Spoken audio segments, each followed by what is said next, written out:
ఇప్పుడు మనం ఈ వీడియోలోని కేజీబీవికి సంబంధించి administrative structure of KGBVs and key features of KGBVs, status of KGBVs in Andhra Pradesh, ఈ మూడు కూడా డిస్కస్ చేస్తాము. అందులోని ఫస్ట్ టాపిక్ ఏంటంటే అడ్మినిస్ట్రేటివ్ స్ట్రక్చర్ ఆఫ్ కేజీబీవీస్. ఈ అడ్మినిస్ట్రేటివ్ స్ట్రక్చర్లోని ఇక్కడ మనం ఒక ఫ్లో చార్ట్ విజిబుల్ అవుతుంది. ఈ ఫ్లో చార్ట్ ప్రకారం ఫస్ట్ అడ్మినిస్ట్రేషన్లోని గవర్నమెంట్ ఆఫ్ ఇండియా ఉంటుంది. ఈ గవర్నమెంట్ ఆఫ్ ఇండియా పరిధిలోని మినిస్ట్రీ ఆఫ్ ఎడ్యుకేషన్ ఉంటుంది. ఈ మినిస్ట్రీ ఆఫ్ ఎడ్యుకేషన్లోని department of school education and literacy. ఈ department of school education and literacy ఆధారంగా ఏర్పాటు చేయబడిన సమగ్ర శిక్ష అభియాన్. ఇందులో మనం సర్వశిక్ష అభియాను, రాష్ట్రీయ మాధ్యమిక శిక్ష అభియాను, టీచర్ ఎడ్యుకేషను ఇందులో మెర్జ్ చేయడం జరిగింది. అలాగే మనం ప్రీవియస్ క్లాస్లోని ఈ కస్తూర్బా గాంధీని కూడా ఇందులోని 2018లో మెర్జ్ చేయడం జరిగింది. ఈ సమగ్ర శిక్ష అభియాన్ నుండి వచ్చిన గైడ్లైన్స్ని ఈ కేజీబీవికి సంబంధించి గవర్నమెంట్ ఆఫ్ ఆంధ్రప్రదేశ్లోని డిపార్ట్మెంట్ ఆఫ్ స్కూల్ ఎడ్యుకేషన్ దీన్ని ఇంప్లిమెంట్ చేయడం జరుగుతుంది. దీన్ని ఇంప్లిమెంట్ చేయడానికి స్టేట్ ప్రాజెక్ట్ డైరెక్టర్ రెస్పాన్సిబుల్గా వ్యవహరిస్తారు. అతనే దానికి సంబంధించిన గైడ్లైన్స్ అవి ఫామ్ చేసి డిఈఓల ఆధారంగా వాటిని ఇంప్లిమెంట్ చేయడం జరుగుతుంది. ఈ డిఈఓలు ఈ కేజీబీవీ యొక్క ప్రిన్సిపల్స్ లేదా స్పెషల్ ఆఫీసర్స్ ద్వారా వాటిని గ్రౌండ్ లెవెల్లో ఆ స్కూల్స్లోని ఇంప్లిమెంట్ చేయడం జరుగుతుంది. ఆ స్కూల్లో ఉన్న స్టాఫ్ అందరూ కూడా ఈ స్పెషల్ ఆఫీసర్ లేదా ప్రిన్సిపల్ ఇచ్చిన ఆర్డర్స్ని ఫాలో అవుతూ అక్కడ అడ్మినిస్ట్రేషన్ అనేది జరుగుతుంది. ఆ అడ్మినిస్ట్రేషన్లోని teaching staff and non teaching staff ఇద్దరు కూడా ఇన్వాల్వ్ అయ్యి ఉంటారు. ఇప్పుడు దీన్నే ఇంకా డీటెయిల్గా చూద్దాం. నేషనల్ లెవెల్లోని పాలసీ మేకర్ ఎవరంటే మినిస్ట్రీ ఆఫ్ ఎడ్యుకేషను. దీనికి ఫండింగ్ కూడా ఏ విధంగా ఇవ్వాలన్నది డిసైడ్ చేస్తుంది. అదర్ గైడ్లైన్స్ కూడా ఫామ్ చేస్తుంది. ఈ ఫామ్ చేసిన వాటిని సమగ్ర శిక్షలోని ఈ ప్రాజెక్ట్ అప్రూవల్ బోర్డు యాక్సెప్ట్ చేసిన తర్వాత ఈ ఓవరాల్ అడ్మినిస్ట్రేషన్ అనేది జరుగుతుంది. దీనికి ఫండింగ్ స్ట్రక్చర్ కూడా ఇదివరకే మనం చెప్పుకున్న ఎస్ఎస్ఏ ఆర్ఎంఎస్ఏకి ఏ విధంగా అయితే ఉంటుందో దీనికి కూడా ఆ విధంగానే ఉంటుంది. ఇందులో 60% సెంట్రల్ అండ్ 40% స్టేట్స్ అమౌంట్ పెట్టవలసి ఉంటాయి. ఇది నార్మల్ స్టేట్స్కి ఈ రేషియో అనేది అప్లై అవుతుంది. అలా కాకుండా నార్త్ ఈస్టర్న్ స్టేట్స్ అంటే ఈశాన్య రాష్ట్రాలు కానీ లేదా హిమాలయ ప్రాంతాల్లో ఉన్న రాష్ట్రాలకు కానీ 90% సెంటర్ అమౌంట్ ఇస్తే ఓన్లీ 10% మాత్రమే రెస్పెక్టివ్ స్టేట్ గవర్నమెంట్స్ అమౌంట్ పెట్టవలసి ఉంటుంది. ఇది ఫండింగ్. నెక్స్ట్ స్టేట్ లెవెల్లోని దీని యొక్క ఇంప్లిమెంటేషన్ ఏ విధంగా ఉంటుందంటే డిపార్ట్మెంట్ ఆఫ్ స్కూల్ ఎడ్యుకేషను దీనికి సంబంధించిన వాటిని సమగ్ర శిక్ష అభియానికి దాన్ని కేటాయించడం జరుగుతుంది, అసైన్ చేయడం జరుగుతుంది. సమగ్ర శిక్ష అభియాన్లోని ఈ ఎస్పీడి గారు స్టేట్ ప్రాజెక్ట్ డైరెక్టర్ గ్రౌండ్ లెవెల్లో సిచ్యువేషన్ని మానిటర్ చేసిన తర్వాత ప్లాన్ చేసి వాటిని ఎవాల్యుయేట్ చేయడం జరుగుతుంది.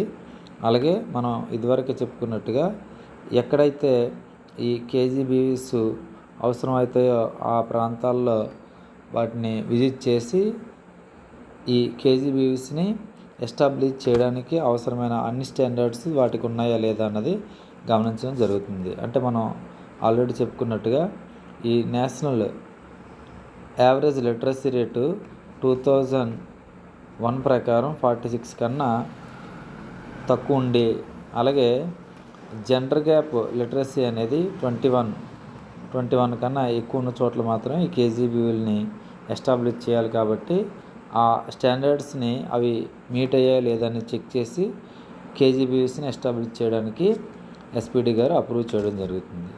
నెక్స్ట్ వీటితోని పాటుగా రెసిడెన్షియల్ స్కూల్స్ ఏవైతే ఉంటాయో ఆ రెసిడెన్షియల్ స్కూల్స్తో కూడా వర్క్ చేసి ఈ కేజీబీవీస్ని ఇంప్లిమెంట్ చేయడానికి ఈ రెసిడెన్షియల్ స్కూల్స్ యొక్క హెల్ప్ అనేది తీసుకోవడం జరుగుతుంది. ఇలాగా ఆంధ్రప్రదేశ్ రెసిడెన్షియల్ ఎడ్యుకేషన్ ఇన్స్టిట్యూషన్స్ ఆధ్వర్యంలోనే ప్రస్తుతం 43 స్కూళ్ళు కేజీబీవీలు రన్ అవుతున్నాయి. నెక్స్ట్ ఈ ఎస్పీడీ గారి ఆర్డర్స్ని డిస్ట్రిక్ట్ లెవెల్లోని డిఈఓ గారు ఇంప్లిమెంట్ చేస్తారు. ఈ డిఈఓ గారే అంటే ఇక్కడ మన ఆంధ్రప్రదేశ్లోనైతే ఈ కేజీబీలో ఉన్న మొత్తం స్టాఫ్ అంతా కూడా అవుట్సోర్సింగ్ లేదా కాంట్రాక్ట్ స్టాఫ్ లేదా గెస్ట్ లెక్చరర్స్ ఈ ముగ్గురే ఉంటారు తప్ప రెగ్యులర్ స్టాఫ్ అనేవారు ఉండరు. సో ఇక్కడ ఎక్కడైతే కేజీబీవీలు వేకెన్సీస్ ఉంటాయో ఆ వేకెన్సీల ఆధారంగా ఎప్పటికప్పుడు రిక్రూట్మెంట్స్ని నిర్వహించవలసిన రెస్పాన్సిబిలిటీ ఎవరిదంటే ఆ రెస్పెక్టివ్ డిస్ట్రిక్ట్ ఎడ్యుకేషన్ ఆఫీసర్ది. అతను ఏం చేస్తారంటే అక్కడ ఇన్ఫ్రాస్ట్రక్చర్ ఉందా లేదా, అలాగే ఎన్రోల్మెంట్ సంబంధించిన అప్లికేషన్ ప్రాసెస్లు తీసుకోవడము లేదా కౌన్సిలింగ్లు నిర్వహించడం వాటన్నింటినీ కూడా డిఈఓ గారి నోటిఫికేషన్ మేరకు ఆ ప్రతి కస్తూర్బా గాంధీ స్కూల్స్ ఆ ప్రొసీజర్ని ఫాలో అవ్వడం జరుగుతుంది. అలాగే డిస్ట్రిక్ట్ లెవెల్లోని డిస్ట్రిక్ట్ మానిటరింగ్ కమిటీస్ ఉంటాయి. ఈ మానిటరింగ్ కమిటీస్ ఎప్పటికప్పుడు ఈ స్కూల్స్ని మానిటర్ చేసి అక్కడ ఉన్న ప్రాబ్లమ్స్ లేదా ఛాలెంజెస్ ఏమైనా ఉంటే వాటిని రిజాల్వ్ చేయడం జరుగుతుంది. అలాగే లోకల్ లెవెల్లోని గ్రౌండ్ లెవెల్లోని ఈ స్కూల్స్లోని స్పెషల్ ఆఫీసర్ లేదా ప్రిన్సిపల్ ఆ స్కూల్ని అడ్మినిస్ట్రేట్ చేయవలసి ఉంటుంది. దానికోసం ఈ ఎస్ఎంసీ యొక్క సహాయాన్ని కూడా తీసుకోవాల్సి వస్తుంది. ఈ ఎస్ఎంసీలో మెంబర్లు ఎవరుంటారంటే parents, teachers, students and local officers కూడా ఇందులో మెంబర్స్గా ఉంటారు. ఈ ఎస్ఎంసీ అనేది ఈ అడ్మినిస్ట్రేషన్లో ఉన్న teachers and non teaching staff ఎవరైతే ఉంటారో వాళ్ళందరూ కూడా అకౌంటబుల్గా ఉండేలాగా ఈ ఎస్ఎంసీ అనేది చూస్తుంది. ఎప్పటికప్పుడు ఈ స్కూల్ యొక్క అడ్మినిస్ట్రేషన్ ఏ విధంగా జరుగుతుందనేది ఎస్ఎంసీలోని డిస్కస్ చేయడానికి అవకాశం ఉంటుంది. ఇందులో ఉన్న key features KGBV key features ఏంటంటే మనకి ఆల్రెడీ తెలిసినవే.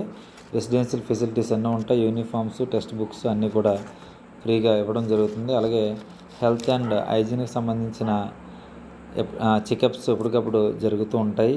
ఈ మెన్స్ట్రల్ అంటే ఇక్కడ అందరూ కూడా 6 to 12th వరకు చదువుతూ ఉంటారు కాబట్టి వాళ్ళకి మెన్స్ట్రల్ హైజీన్ అనేది చాలా ఇంపార్టెంట్. దాని మీద వాళ్ళని ఎడ్యుకేట్ చేసి తగిన యాక్షన్ కూడా తీసుకోవడం జరుగుతుంది. అలాగే సేఫ్టీ మెజర్స్ కోసం ఈ సెక్యూరిటీ పర్సనల్ని అపాయింట్ చేయడము, సీసీ ఫుటేజ్లు ఇన్సర్ట్ చేయడము, అలాగే అక్కడ ఉన్న స్టాఫ్ అందరూ కూడా ఆల్మోస్ట్ ఓన్లీ ఫీమేల్ స్టాఫ్నే అలౌ చేస్తారు. నెక్స్ట్ ఇక్కడ అడ్మినిస్ట్రేషను తర్వాత ఎడ్యుకేషన్ అనేది ఏ విధంగా ఉంటుందన్నది ఎప్పటికప్పుడు రెగ్యులర్ ఇన్స్పెక్షన్స్ అనేవి స్టేట్ లెవెల్లో నుండి కానీ డిస్ట్రిక్ట్ లెవెల్లో నుండి కానీ బ్లాక్ లెవెల్లో జరుగుతాయి. ఒకవేళ ఏవైనా కంప్లైంట్ ఉన్నప్పుడు ఫస్ట్ బ్లాక్ లెవెల్లో ఉన్న మండల ఎడ్యుకేషన్ ఆఫీసర్ విజిట్ చేసి తగిన రిపోర్ట్ని డిఈఓ ఆఫీస్కి సబ్మిట్ చేయవలసి ఉంటుంది. నెక్స్ట్ ఇందులో కమ్యూనిటీ ఇన్వాల్వ్మెంట్ కూడా ఉంటుంది. ప్రస్తుతం ఆంధ్రప్రదేశ్లోని కేజీబీవీ స్టేటస్ ఏ విధంగా ఉన్నది చూద్దాం. అరౌండ్ 352 స్కూల్స్ ఆంధ్రప్రదేశ్లో ఉన్నట్టుగా ఆన్లైన్ సోర్సెస్ ద్వారా మనకి సమాచారం ఉంది. అలాగే ఇందులో 95% కరెంట్ అంటే ప్రస్తుతం రన్నింగ్లో ఉన్నాయి, ఫోర్స్లో ఉన్నాయి. ఈ ఎన్రోల్మెంట్ కూడా ఆల్మోస్ట్ సీట్లన్నీ ఫిల్ అయిపోతున్నాయి. ఇందులో schedule caste, schedule tribe, other backward castes and BPL families కూడా ఇందులో అడ్మిషన్ పొందుతున్నాయి. వీటిని ఇంకా ఎఫెక్టివ్గా మార్చడం కోసం స్మార్ట్ క్లాస్ రూమ్స్ని అంటే ఐఎఫ్ఈ ప్యానల్స్ని కూడా ఇన్సర్ట్ చేయడం జరిగింది. సైన్స్ ల్యాబ్స్ని కూడా ఇందులో ఈ రీసెర్చ్ వర్క్ చేయడానికి, ప్రయోగాలు చేయడానికి సైన్స్ ల్యాబ్స్కి సరైన ఎక్విప్మెంట్ కూడా ప్రొవైడ్ చేయడం జరిగింది. అంతేకాకుండా ఈ వొకేషనల్ ఎడ్యుకేషన్ కోసం ఈ tailoring, hand crafting, computer skilling కూడా అప్పుడప్పుడు ఇక్కడ నేర్పిస్తూ ఉంటారు. కాకపోతే ఇక్కడ ఛాలెంజ్ ఏంటంటే షార్టేజ్ ఆఫ్ టీచర్స్ అనేది ఒక పెద్ద సమస్యగా ఉంది.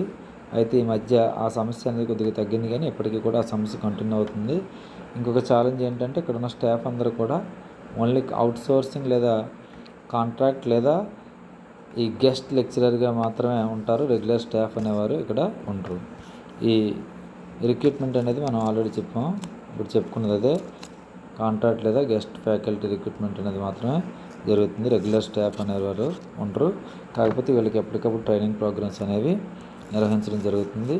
ఇక్కడ ఆంధ్రప్రదేశ్ తీసుకున్న స్పెషల్ ఇనిషియేటివ్ ఏంటంటే, ఇక్కడ ఎవరైతే ఈ డ్రాప్ అవుట్ లేదా అవుట్ ఆఫ్ స్కూల్ గర్ల్స్ ఉంటారో వాళ్ళ కోసం బ్రిడ్జ్ కోర్సులు నిర్వహించడం.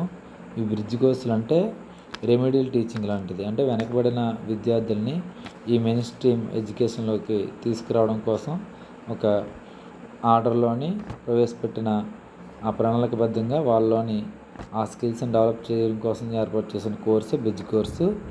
తద్వారా వాళ్ళు కొంత సమయానికి ఈ మెయిన్ స్ట్రీమ్ ఎడ్యుకేషన్లోకి వస్తారు.